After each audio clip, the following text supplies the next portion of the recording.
For the longest time, I thought my boyfriend was just some poor, unlucky guy with a broken leg. So I worked myself to the bone, pushing through dizzy spells from low blood sugar just to be able to come home, touch his face, and smile like an idiot. I'm saving up, I'd tell him. I'm going to take you to New York to get your leg fixed. It wasn't until later that I found out he was the sole heir to a Wall Street dynasty, complete with a fiancée from a family just as powerful as his. The 6 months he spent with his leg in a cast in my small-town apartment, it was just a strategic retreat for him. For me, it was the only beautiful dream in my otherwise quiet life. Once his leg healed, it was time for my dream to end. After he broke it off and left, I gave in to my parents' wishes and married the boy next door, a guy I'd known my whole life. On my wedding day, I saw him again. He was leaning against a black Mercedes I couldn't afford in 100 lifetimes, a cigarette pinched between his fingers. He looked at me, his expression unreadable, and said, "Congratulations on your wedding, Chloe." I was about to thank him when he added, "But watching you get married doesn't make me happy. What am I supposed to do about that?" For a good stretch of time, I really believed Julian Vance was just a handsome, broke guy with a shattered leg who had nowhere else to go. That was until his fiancée showed up at my door, staring at the stunningly beautiful woman, a face I'd seen a dozen times on E! News. I nervously clutched the faded hem of my jeans. "You're very pretty," she said softly, her eyes scanning my tiny apartment. "But Ms. Miller, pretty isn't enough to cross class divides. Julian is my fiancé. The car accident was an unfortunate incident, but that business is settled now. I'll come to take him home." She handed me a cashier's check for $5 million. "Thank you for taking care of him all this time." I took the check silently, my eyes blurring at the impossible number of zeros. I thought about the heroines in the romance novels I'd read. I was supposed to tear it up dramatically and shout, "You can't buy my love." But I was just an ordinary person who desperately needed money. My parents had worked their entire lives and hadn't earned even a fraction of $5 million. I managed a weak smile, slipped the check into my purse, and told her, "Don't worry, I won't get any foolish ideas. I wish you and Mr. Vance a long and happy life together." Julian Vance had been my neighbor. He got into a car accident that broke his leg, and his landlord kicked him out. He was all alone. On an impulse of pity, I'd offered him my spare room. He was breathtakingly handsome, the kind of man whose slightest frown makes you want to hand him the world on a silver platter. So I pushed myself, working double shifts until I was dizzy with exhaustion, only to come home, gently touch his face, and grin. "I'm saving up," I'd whisper. "I'm going to get you the best doctors in New York." He would grab my hand, turn his head away, and rasp, "Okay." Standing in front of my rundown apartment building with its peeling paint, I felt like the biggest fool in the world. How could a man with his looks and bearing be some helpless drifter needing help from a neighbor? I walked in with a bag of ramen packets and stopped dead. Julian was sitting on my couch, dressed in a tailored suit. Standing beside him, bowing slightly, was a man whose face was a permanent fixture on CNBC. I froze in the doorway. Julian saw me and gestured for the other man to stop talking. He waved me over. "Chloe, He trailed off, at a loss for words. I smiled at him. "It's okay, Mr. Vance. I know everything. Your fiancé came to see me. Congratulations. You can go home now." His dark eyes bored into mine. "So what are you thinking right now?" "It feels surreal. Like I just woke up from a beautiful dream." I looked straight at him. "And don't worry, Mr. Vance. I won't cause any trouble. In fact, I should thank you for giving me such a wonderful dream." In that dream, I had shared a bed with a man so far out of my league, it was laughable. Now awake, I had a fortune I could never have earned in my lifetime. For the first time, my bland, unremarkable life had a story worth telling. Julian moved out that same day. He was efficient.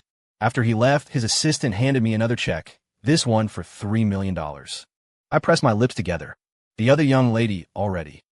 "That was a gesture from Miss Thorne. This is from Mr. Vance," the assistant said, his tone leaving no room for argument. "He hopes this check will serve as a final settlement for the past 6 months. He asks that you do not try to contact him again." A cold autumn wind blew through the open door.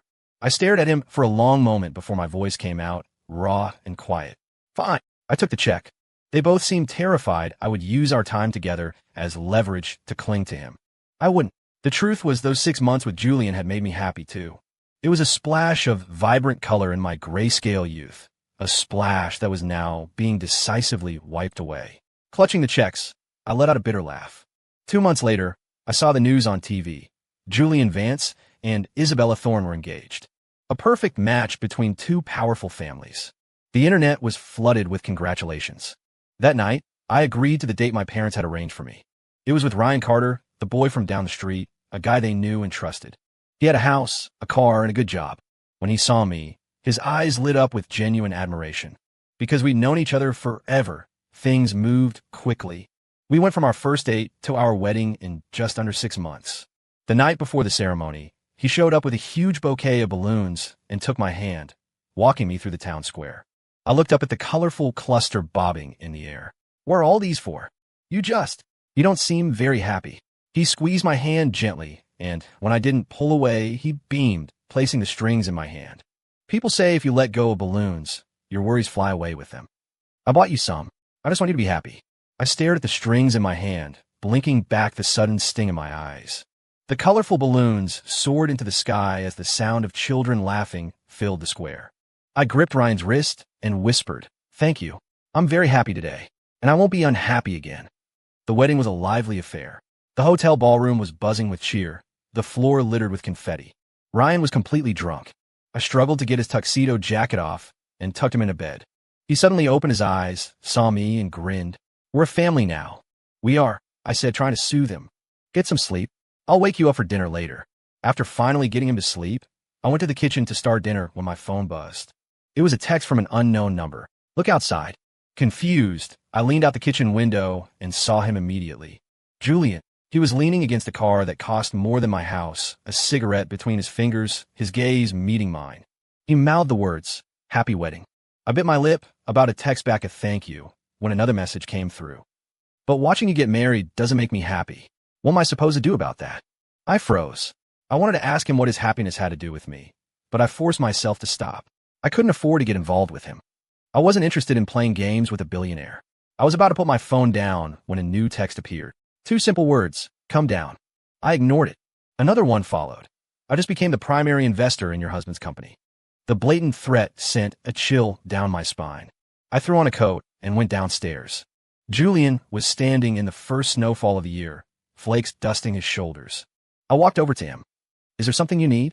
"I already told you, Chloe.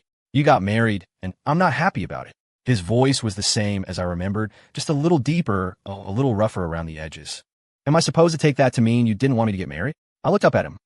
"But Mr. Vance, you were the one who said we were done. You were the one who bought your way out of our relationship with a check. You're being here now. It's confusing. What is it you really want?" He stared at me for a long time, his shoulders slumping. "Nothing. You should go back inside. It's cold out here." As I walked into the building, I glanced back. He had lit another cigarette, his face obscured by the smoke, his expression lost and distant. I couldn't help but think of those 6 months. I hated when he smoked, so I kept a stash of Jolly Ranchers for him. Whenever he reached for a cigarette, I'd pop one in his mouth. He had raised an eyebrow at me then. "You're the first person who's ever dared to do that to me. Smoking is bad for you." I'd chirped, wrapping my arms around him. "Julian, I plan on living a long, long life with you. Forever and ever." I dug my nails into my palm and headed upstairs. Ryan was still asleep, soft snores filling the apartment, which now smelled of stale booze. I sat on the edge of the bed for a while, gently tracing the corner of his eye, try to calm my racing heart. I didn't know why Julian had come, and I didn't want to know.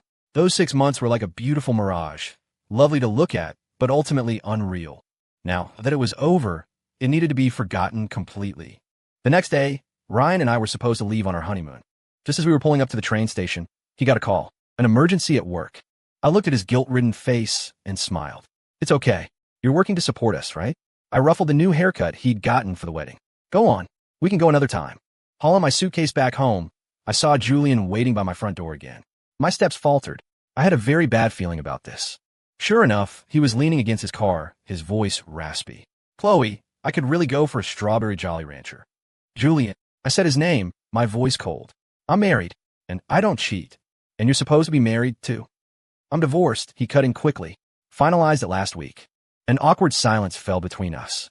I didn't know what to say, so I just looked down and asked in a quiet, tired voice, "What is it that you really want?" "I just wanted to see you again." He looked down too, his voice soft. "I'm divorced. I didn't have anywhere else to go, so I thought I'd come find you."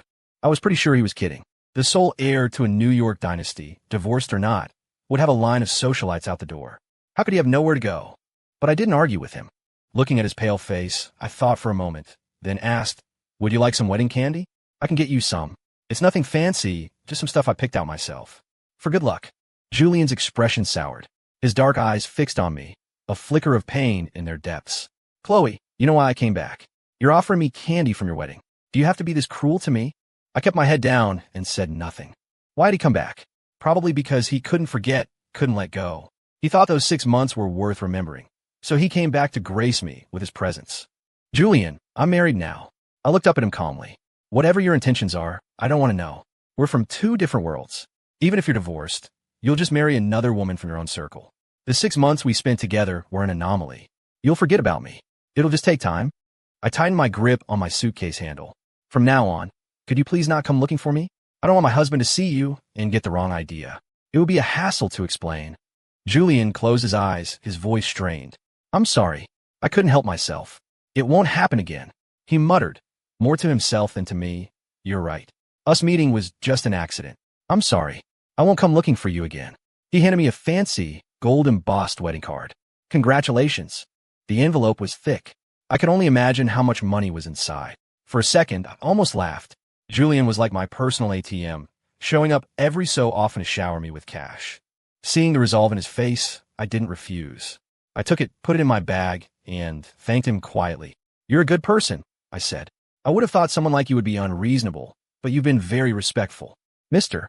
Vance, I hope you find happiness in the future." His face was hidden in the shadows of the streetlight, so I couldn't quite see his expression. I only remember him forcing a smile and saying, "Thanks." For the next 3 months, I didn't see Julian again. Ryan was a good man, and he was good to me. Life was simple and sweet. Every day after work, he'd drive a mile out his way to pick up hot apple cider donuts from my favorite stand. He'd come home with a warm bag, wrap his arms around me, and say, "When things slow down, I'll take you to an orchard, and we can pick our own apples." But he was too busy. His career was just taking off. So busy that our honeymoon never happened. He started coming home later and later, often smelling of alcohol from endless work dinners. One afternoon, I took a few hours off and brought him lunch in a thermos. Through the thick glass of his office door, I saw him in a heated discussion with his assistant, a pen flying across a notepad. I pursed my lips, deciding not to knock and disturb him. I went to a coffee shop downstairs to wait. As I was wondering what to do with the now lukewarm lunch, Julian sat down across from me, as if it were the most natural thing in the world. I frowned. You certainly picked a winner," he interrupted. "He's got good instincts, a real go-getter. He'll make senior management, no problem. Might even get transferred to corporate in New York." I had no idea why he was telling me this, but I replied politely, "Thank you." A strange, knowing look came over Julian's face. He leaned forward, propping his arms on the table.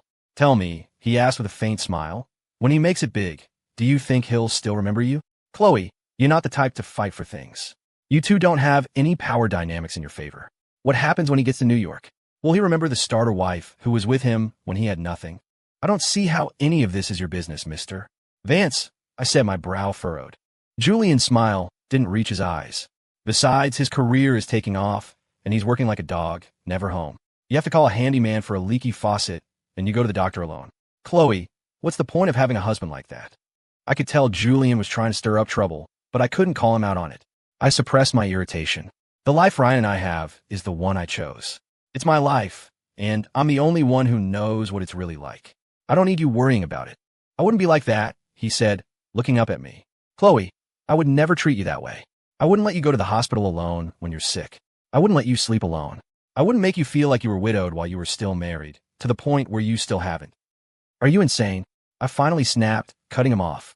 You're the CEO of a major corporation. Are you really that bored?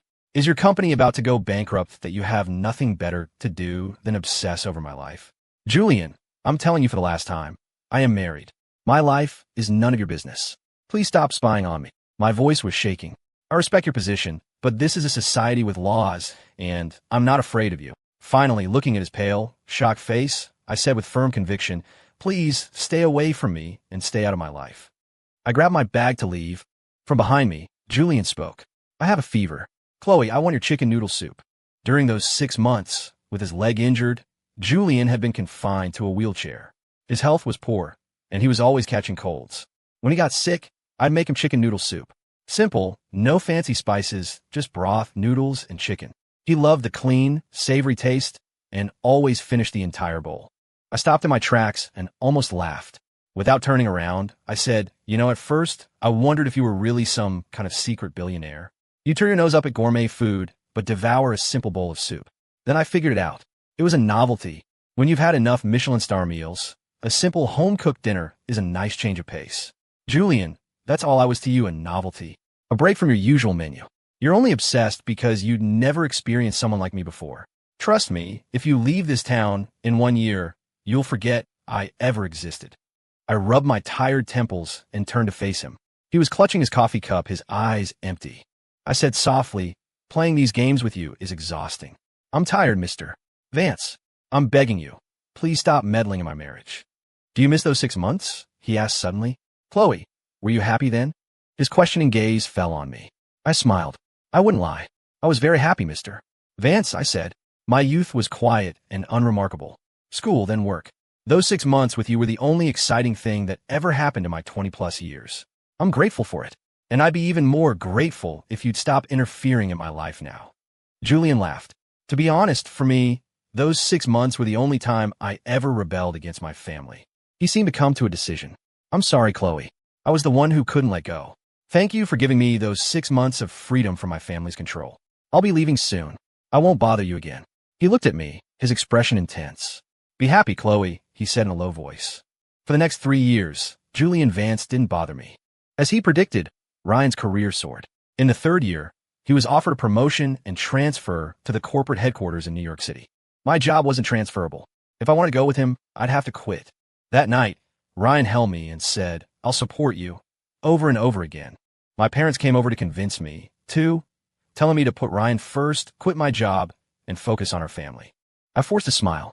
When I graduated college, I wanted to stay in the city and work. You said a girl should have a stable, quiet life, and you threatened to kill yourselves to force me to come back home and take this job. Why are you so eager for me to quit now? You marry now? You should follow your husband, my mother reasoned gently. Ryan is going to be a big success. You need to hold on to him. Have a baby soon. That way, you'll be in a better position to help your brother later. Mom, I said, looking up at her, I couldn't help but ask, in your eyes, am I your daughter, or am I just a tool to help your son? Slap. My mother's hand cracked across my face. She was so angry her lips were trembling. I laughed bitterly. I get it, I said softly. I'll quit tomorrow. My entire life, I've been a puppet in my parents' hands. They chose what I studied, where I went to college. When I graduated, they used suicide threats to drag me back to my hometown and force me into a stable job. The only time I'd ever stepped out of line was when I took in Julian Vance and, against their wishes, fell in love with him.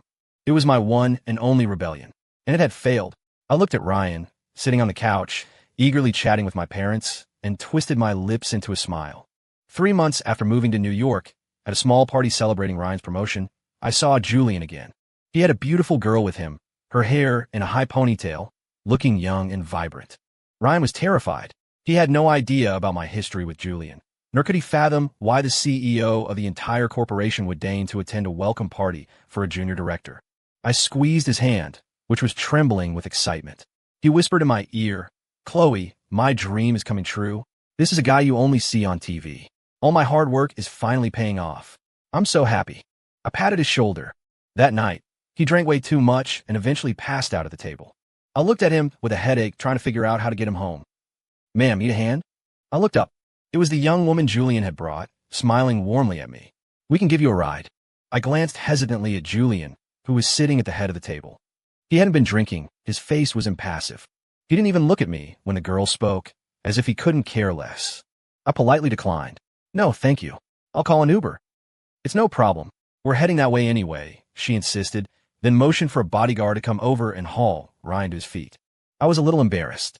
Just as I was about to say something, Julian stood up, a hint of impatience on his face. If we're going, let's go. The girl replied playfully, all right, I'm coming. Listening to their flirtatious banter, I wisely kept my mouth shut. After getting Ryan settled at home, I got a friend request on Facebook. The profile picture was a cloud. The name was just his real name, Julian Vance, like something my grandpa would do. I hesitated for a moment, then clicked accept. 3 years had passed. He had a new girlfriend. Surely there would be no more complications. I messaged him. Is there something you need? He sent back a photo of a leather jacket. Is this Ryan's? I looked at it closely, then replied, no. Thanks for checking. Okay, just one word. I stared at it for a while, then finally let out a breath of relief. Having your ex-boyfriend turn into your husband's boss. It was nerve-wracking. I was busy sending out resumes in New York. When I finally got a call back from an HR department, I excitedly went to Ryan's office to take him a lunch. As I arrived, a beautiful young woman ran out of his office in tears. It was the same girl Julian had been with at the party. When I asked Ryan for an explanation, he just sighed and stroked my hair. She's Julian Vance's assistant. She's been helping me a lot with work. We're just friends, Chloe. Don't overthink it. I smiled at him. I trust you. After that, I found a job and started working. Ryan got busier and busier, often not coming home at all. I got used to his schedule, used to doing everything myself. But when he started not even answering my calls, a knot of anxiety tightened in my stomach. Finally, one night, I called to ask when he was coming home. A woman answered. She said sweetly, "Mr. Carter is in the shower. Can I take a message for him?" I stood there, phone in hand, silent for a long moment. "Where are you?" The woman replied quickly. Maybe she wanted me to know all along. I stared at the address she texted me, my head throbbing. Catching him was easy. I watched with my own eyes as Ryan, dressed in a bathrobe, opened the hotel room door. The girl was asleep in the bed behind him, caught red-handed. Ryan sat on the couch in the hotel room, his face a mask of apology. "Chloe, I'm sorry. Divorce," I said. "And you leave with nothing." Ryan frowned. "Now wait. You're up for a big promotion, aren't you? What do you think would happen if I made a scene at your office?" I said, my voice cold despite the splitting headache. "Your career or your money? You decide." I knew which one he'd choose. He valued his status more than anything. His job was his entire identity. He couldn't handle me destroying his career. "You should go home and rest," he said, trying to help me up. "Do you want me to drive you?" "Don't touch me." I slapped his hand away and stumbled out of the hotel. At the entrance, I saw Julian leaning against his luxury car, dressed in a trench coat, looking completely unfazed. At that moment, it all clicked into place. Ryan's sudden transfer to New York. Julian's presence at the party. His assistant. The girl. Her deliberate seduction. Fighting the pain in my head, I walked up to him and slapped him hard across the face. "What do you want from me?" I demanded through gritted teeth. A red mark appeared on his cheek, but he didn't get angry. He just looked at me calmly. I may have arranged the introduction, but Ryan cheated on his own. I didn't force him into bed. "Chloe, he was never faithful to begin with. What does that have to do with you?" I was on the verge of breaking. "You've completely destroyed my quiet life. Julian, what did I ever do to you that you had to plot against me like this?" He stared at me silently for a moment, then raised a hand to my head. "Chloe, I can't forget you." Slap. I hit him again. Looking him in the eye, I said, enunciating every word, "Julian Vance, you make me sick. I hate." A wave of dizziness washed over me, my head exploding with pain. I collapsed right there at the hotel entrance. I woke up in a hospital. The doctor said it was low blood sugar, complicated by extreme emotional distress. He told me I needed to rest and eat better. I thanked him, my face pale. Julian had been standing silently in the corner. He waited until the doctor left to speak. "How did you let your health get this bad?" I didn't answer. He continued, as if to himself. "I guess a marriage like that takes its toll." 3 years had sharpened him. He was more mature, radiating the powerful aura of a corporate titan. There was an edge to him now, a hint of forcefulness. I didn't want to talk to him, so I leaned back against the pillows and closed my eyes. Then I remembered something. I grabbed my phone. No messages from Ryan, but there were several missed calls from my mom. I called her back. "Mom, you need to go talk to Ryan. You can't get divorced. Your brother is about to graduate. He'll need Ryan's help to find a job. You can't burn this bridge. Men cheat. It's not a big deal. Ryan is successful now. These things happen. You have to think about your brother." I hung up. I didn't know whether to laugh or cry. I rubbed my eyes, about to call Ryan and get things straight, when Julian took the phone from my hand. "I've had my lawyer contact him on your behalf," he said. "Don't worry. I'll handle everything for you." I pressed my lips together. "Thank you." I looked up at him. "But why are you doing all this? What do you get out of it?" "What do I get out of it?" "You don't know." He leaned in, his face so close I could feel his warm breath on my nose. He asked me again. "Chloe Miller, what do I get out of it?" "You really don't know." I was an idiot. All this trouble he'd gone to, it was for me. My eyelashes fluttered. I looked down, unable to meet his gaze. He straightened up, his voice even. "Chloe, what are you afraid of? You have money and power. I'm just an ordinary person. Julian, there's no way this could work. It couldn't before, but now, I'm the one who calls the shots in my family." He reached out to touch my cheek, but I flinched away. He sighed. "Why do you think I let you go 3 years ago? because I realized I couldn't just keep hovering around you like a ghost. To keep you, I needed enough power, enough influence to make my own decisions about my own life. These past 3 years, I've had sleepless nights, working around the clock. Every time I looked at the clock on my wall, I'd wonder if you were in bed with him. I'd imagine you kissing, holding each other, doing. He closed his eyes. I'm sorry. I just couldn't take it anymore. Julian, I was at a loss for words. At this point, what was there to say? I took a deep breath.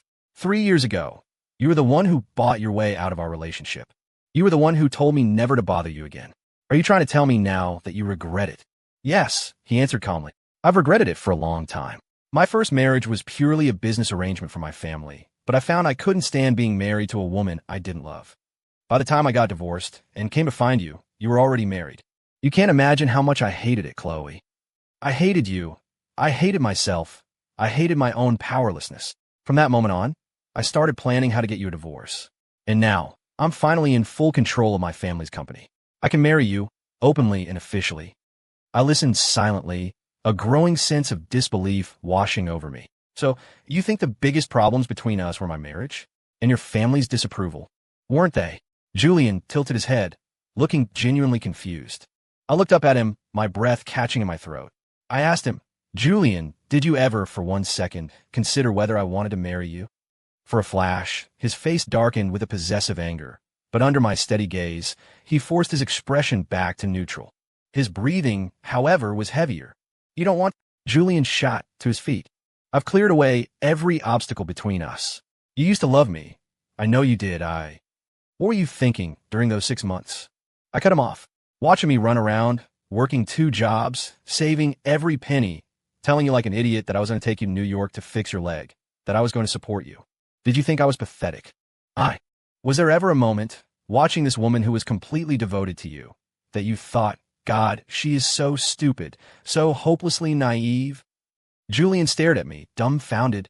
I never thought that. It doesn't matter anymore, I said, shaking my head calmly. The point is, in my mind, you must have been calling me an idiot. Because even I think I was an idiot back then. Julian, the problem between us was never about outside forces.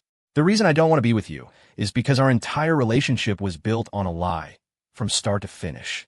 To this day, I've never bothered to find out the details of why a billionaire like Julian Vance ended up in a rundown apartment building in a small Rust Belt town, or what really happened with his car accident. I decided it wasn't important. Even though it was a lie, I didn't hate him. The happiness of the experience made the final pain bearable. But that didn't mean the pain didn't matter. In the first few weeks after he left, I'd wake up in the middle of the night, reaching for the cold, empty space beside me in bed. I couldn't help but wonder, when I was lying in his arms, dreaming about our future and how many kids we'd have, what was Julian thinking? Was he thinking, this girl is so out of her depth, what a fool, she actually thinks she could have my children? Was he thinking, this woman has no self-awareness at all, she doesn't deserve a future with me? The pain from that time was buried deep inside me, like a festering wound I'd ignored for 3 years. Whenever I felt so low I couldn't sleep, I'd open my banking app and count the zeros in my account, comforting myself that Julian hadn't been completely useless. Just like now, looking up at his pale, stricken face. Ryan got what he deserved, but that doesn't give you the right to interfere in my marriage. As for us, we never had a chance, right from the moment we met. Julian whispered, so you're blaming me for breaking up your marriage? But he's the one who cheated. If it wasn't my setup, it would have been someone else. Then I would have waited for someone else, I said, my voice quiet. I've always known people are complicated. I never fully trusted Ryan to be faithful. But him cheating on his own and him being manipulated into cheating, they're fundamentally different. How are they different? It's all betrayal. Julian was suddenly agitated, his chest heaving, his eyes red. Are you that attached to him? You'd forgive him even after he betrayed you. How did his logic even get to this point? I was confused and increasingly frustrated. I leaned back against the hospital bed, avoiding Julian's angry glare, and tried to speak calmly.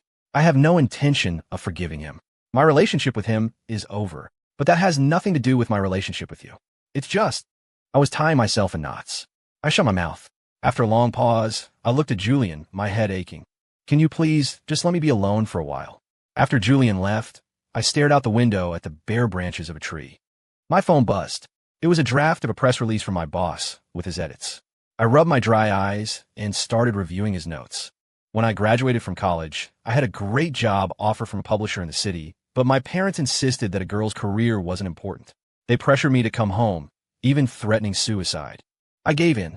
Life back home was quiet, stable, and deeply unsatisfying. I crave a life with ups and downs.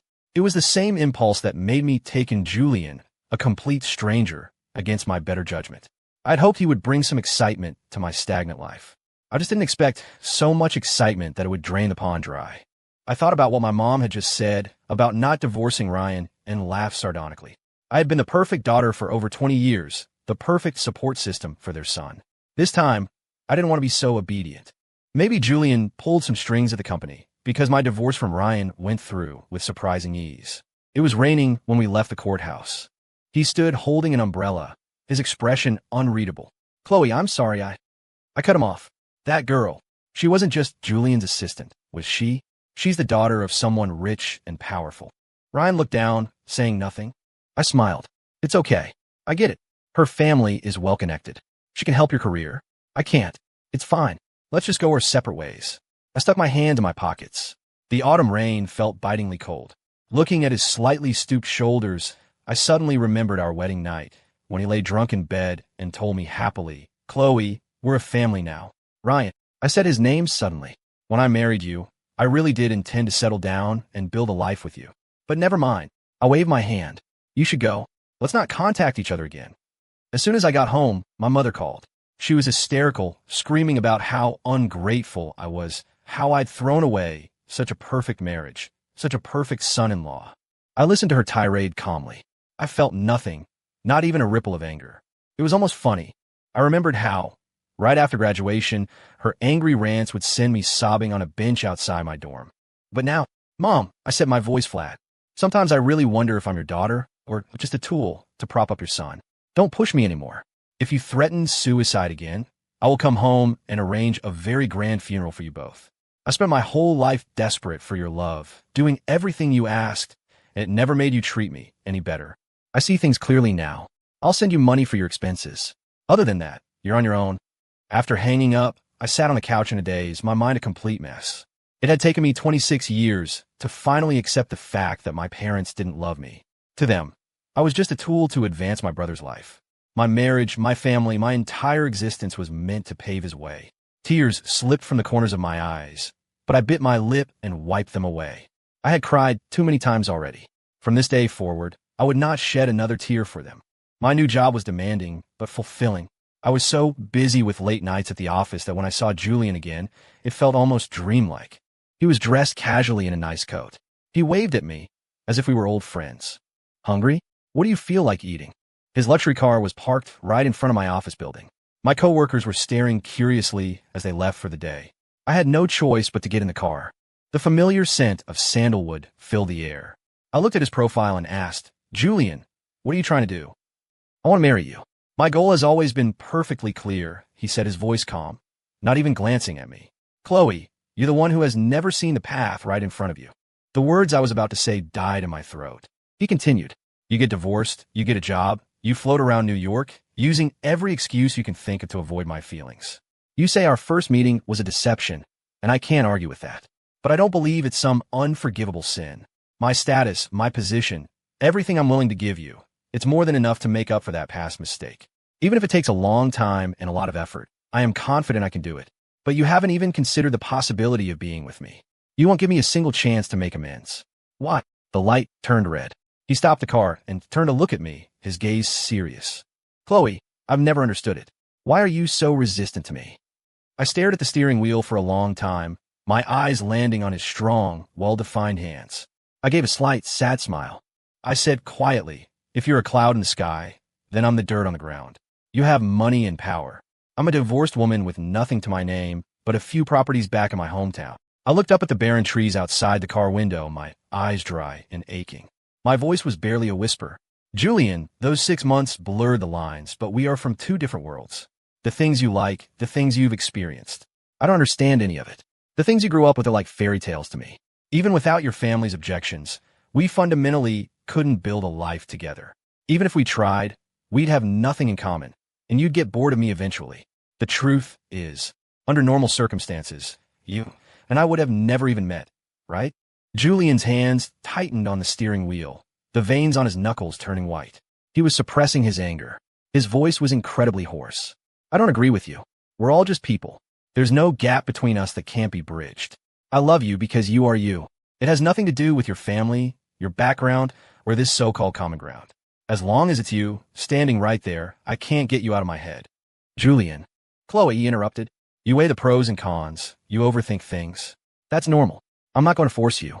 But I want you to know, and I need you to believe me, that I love you, and I want to marry you simply because you are you. Your personality, your intelligence, your way of thinking. Those are all yours first, and that's what I fell in love with. I love all of you, everything you are. Don't reject me, because you're afraid we might break up in the future. A relationship is a process of learning and growing together. I love you, and I'm willing to change for you. Chloe, believe me. I love you. I really, really love you. Julian's confession left me reeling. I was silent and dazed all through dinner. I didn't know what to say. You just think too much, Julian said, placing a piece of fish he'd carefully deboned onto my plate. We're not even together yet, and you're already worrying about breaking up. The more you think, the more scared you get, and you won't even give me a chance. A relationship is an experience, he continued. And even in the worst-case scenario, if we did break up someday, the happiness we shared would still be real. Chloe, I worked so hard to get rid of all the external obstacles between us. Now all I need is for you to take one step toward me. Even half a step. I can grab your hand and protect you for the rest of your life. He leaned closer, his voice gentle. Chloe, don't you want to have a wild, passionate love affair with me? Deep down, I've always had an adventurous streak. I want to go bungee jumping, travel the world, volunteer abroad, see the Arctic. If taking in Julian was the first unexpected turn in my 26 years of stagnant life, then this was the second, throwing all caution to the wind, ignoring the consequences, and reaching out to take his hand. I stared into his dark eyes, which were shining with a triumphant smile. Looking down at our intertwined hands, I felt a thrilling sense of escape, like I had finally broken out of a cage. I had finally shattered the invisible prison that had confined me since childhood. Julian, I said, my body trembling slightly as I looked up at him. This is exciting. Can you feel it? The fast pace of the city was exhausting, but I was exhilarated. I was doing the work I'd always dreamed of, a small desk, stacks of files, a drawer full of snacks. These were the things I had longed for. I thought that once I'd broken out of my cage, the road ahead would be smooth. Then came a phone call one evening. It was my dad. His voice was frantic. Your mother. She tried to kill herself. She cut her wrists. Waiting outside the operating room, staring at the red light above the door, I remembered something I'd read once. For many parents, their children are the only area in their lives where they can experience the thrill of control and power. My mother didn't just see me as a tool to help my brother. She saw me as her puppet. The moment I showed any sign of escaping, she would do anything to stop me. She was trying to control me by hurting herself. Her only leverage was the fact that I loved her. The light went off. She was wheeled out, her face deathly pale. I was huddled in a corner, my arms wrapped around myself as I looked at that familiar face. We were mother and daughter, but suddenly she felt like a stranger. My dad motioned for me to follow, but I pushed myself up from the wall and gently shook my head. Dad, I'll pay for all the medical bills. You should stay with her and comfort her. I'm an adult now. I'm not her little girl to control anymore. I can decide what I want to do. I looked at the graying hair on my father's temples and, pathetically, started crying again. Dad, I love you both, but I really, really want to love myself for once. I'm not going in to see her. I'm not going to give in. I want to truly decide my own life for myself. When I got back to my apartment in New York, I saw Julian waiting for me downstairs. Why didn't you go up? He shook his head. It's too quiet in there. I came down for a smoke. I blinked, reached into my pocket, and pulled out a lemon Jolly Rancher. I popped it into his mouth. Don't smoke. It's bad for you. Julian let out a sudden, soft laugh. Okay, he murmured. I turned to go upstairs. Chloe, he called out from behind me. His voice was clear and carried on the wind. You know, you could try relying on me. Your mother. You could have at least told me. We could have figured it out together. You don't have to carry everything by yourself. His voice faded into the autumn air. I turned and saw him walking toward me, his black coat sweeping around him. I know you're used to being independent, he said. But Chloe, I'm your man now. It's my job to protect you. All your troubles. They're supposed to be my troubles to solve. I stood there, stunned. When I was a kid and got bullied at school, I'd run home to my parents, only to have my mother say, "We don't have any power or influence. Don't cause trouble for us." After that, I understood that no one was going to stand up for me. I had to handle everything myself. But now Julian's cool hand was enveloping mine, and my eyes began to sting. "Thank you," I whispered. My life, after a 3-year delay, was finally rebooting. I love my job. Its challenges and excitement were everything I craved. For work, I had to meet with a lot of celebrities and journalists, so I was a little shocked when I saw the familiar face of Julian's ex-wife. She saw me, too, and walked over. After looking me up and down, she smiled. I once said that beauty alone couldn't cross class lines. It seems I was wrong. "Ms. Miller, to have Julian's love, you are incredibly lucky." I pressed my lips together and looked down, not wanting to engage. But she clearly wasn't finished with me. She leaned in close, glanced at my employee badge, and whispered, "Ms. Miller, if Julian hadn't made a few calls, you never would have gotten this job. Whether you want to admit it or not, you're nothing but a gold-digging whore. Without him, you're nothing." She stepped back, her expression one of pure, undisguised contempt. I laughed.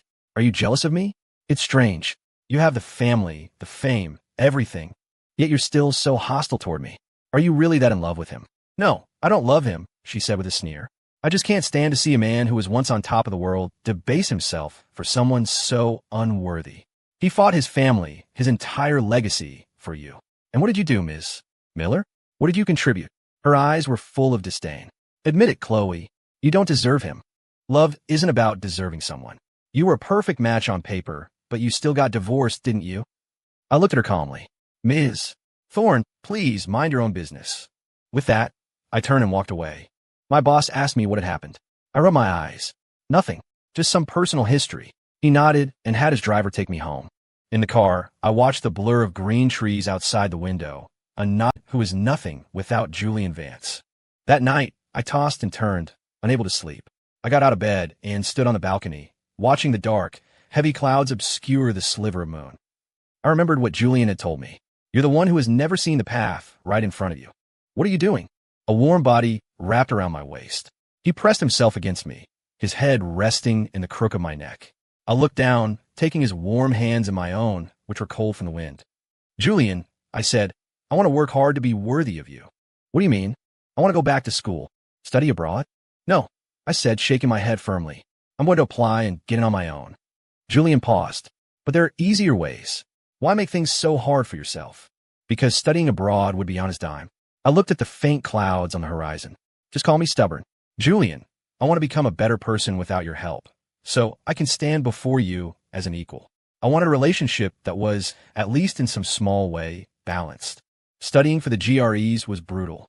Julian didn't really understand, but he respected my decision and didn't interfere. He would just stroke my hair and point to the dark circles under my eyes. "Studying is fine, but you need to stop pulling all-nighters." I would just give him a placating smile. The only unexpected event that year was Ryan. He'd been dumped by the rich girl, and, having found out about my relationship with Julian, showed up at my door in a rage. He accused me of deceiving him the whole time, of plotting with Julian just to divorce him. He was completely unhinged. I slapped him. "We got divorced because you cheated, Ryan. Nobody forced you into that hotel room. You wanted that girl's family connections, but why would a wealthy heiress ever be your mistress? Have you looked in the mirror?" Ryan stared at me, furious. "You two plotted against me. I found it laughable. So now that you didn't get what you wanted, you come crying to me? How pathetic." I couldn't be bothered to argue with him. Julian had security escort him out. After a moment, I walked over and poked his shoulder. His getting demoted. "Did you have anything to do with that?" "No," he said, shaking his head. "After you divorced him, I couldn't have cared less what happened to him. The man makes his wife feel like a widow. What kind of man is that?" He seemed to hold a serious grudge. I didn't know what to say, so I just pursed my lips. In my second year of grad school, I attended an academic conference with my advisor. It was there that I first met a member of Julian's family. It was his aunt, a titan in her field, someone my own advisor treated with the utmost respect. She saw me and froze for a second, her expression turning cold. But she waved me over and poured me a cup of tea. "You're a very impressive young woman, Ms. Miller," she said. "You're still not good enough for Julian, of course. But our family has decided to stop fighting this." She gave me a weary smile. "You have no idea how many times Julian fought with his father over this. He was always such an obedient child, following the path my brother and sister-in-law laid out for him. But after he disappeared for 6 months after that accident, he came back changed. It was like his rebellious phase was delayed by a decade. My brother couldn't do anything with him. We made him kneel in the ancestral hall. We disciplined him. He knelt in the snow until he had a 104-degree fever. And even then, delirious, he just kept muttering that he wanted the chicken noodle soup you make. We all know about you. We won't stand in the way of this marriage anymore. Where you two go from here, that's up to you. I sat on the edge of a planter box, clutching my bag, breathing in the earthy smell of the soil. It wasn't until today that I realized Julian and I were the same. We had both suppressed our true selves, walking the paths our parents had chosen for us, until we finally found an outlet. I wasn't the reason he rebelled. I was just the catalyst, the excuse he needed to finally stop holding back. Just like he was for me. The difference was, his parents loved him unconditionally, so they could eventually accept his rebellion. My parents. I rubbed my temples. Chloe. Julian rushed toward me, his face etched with worry. You saw my aunt? What did she say? Don't take it to heart. It's fine, I said, shaking my head. She said she wishes us well. You're lying. He pulled me into a hug, his voice muffled. I know what my family is like. You don't have to defend them.